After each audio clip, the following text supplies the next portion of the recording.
Hello everyone, how are you doing? This is MD Tech here with another quick tutorial. In today's tutorial, I'm going to show you guys how to resolve if you are experiencing no sound on your Chromebook device.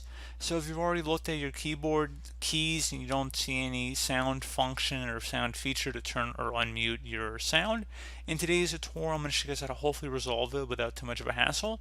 And we're going to begin by just left clicking on our clock icon.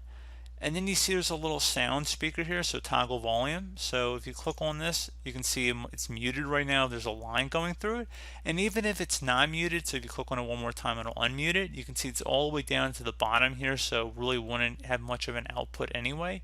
So if you want to turn it up, just drag it over to the right, and that should hopefully be able to resolve your problem, guys.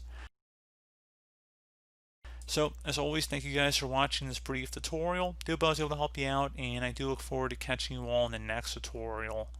Goodbye.